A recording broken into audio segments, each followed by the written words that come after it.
Le premier qui tombera, c'est l'histoire d'un déclassement et le questionnement de la devise française liberté, égalité, fraternité. Ça commence à Conakry. Le personnage principal, ou plutôt l'anti-héros Amadi, a 10-11 ans. Son père est un très grand chirurgien, il vient d'une famille extrêmement riche de l'Afrique de l'Ouest et à la suite d'un bouleversement politique, ils doivent partir d'Afrique pour émigrer en France. Et en fait, ce que ça raconte, c'est toute la trajectoire à 3 âges différents de la vie d'Amadi, 3 étapes d'intégration ou de désintégration.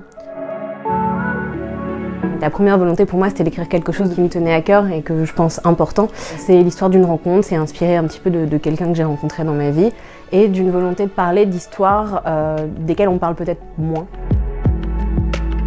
Ce qui allait de soi, c'était le premier texte, mais qui est venu il y a très longtemps, c'était il y a 6 ans, 5 ans. T'écris les passages que t'aimes, que tu trouves importants, qui te portent, et puis après il faut travailler. Au départ, j'ai écrit 10 nouvelles les unes après les autres, et j'ai mis très longtemps à comprendre comment on écrit un roman, donc ça vient pas de soi.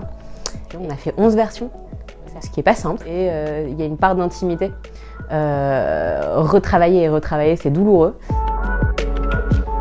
Il y en a vraiment beaucoup, ce qui était un choix un peu audacieux. J'aime bien les personnages en tant que groupe, c'est-à-dire le couple des parents, c'est une relation qui m'a beaucoup intéressée. Le personnage que moi j'aime particulièrement, pour lequel j'ai beaucoup de tendresse, c'est Khadija, une femme très libre, une femme très puissante.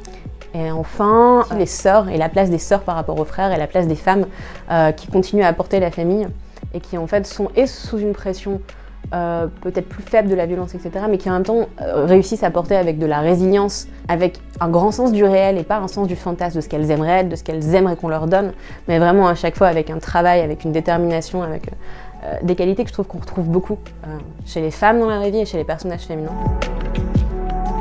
J'écris un prochain roman qui parle, encore une fois, de personnes dont on raconte peut-être moins l'histoire, avec une vraie volonté d'écrire un livre d'histoire de femmes, mais pas d'histoire de femmes parce qu'elles sont des femmes, mais peut-être de représenter justement des populations dont on ne parle pas, sur la précarisation du travail féminin, sur l'organisation de la ville, sur le manque de dialogue social et l'impossibilité qui est créée de se parler. Très gai encore.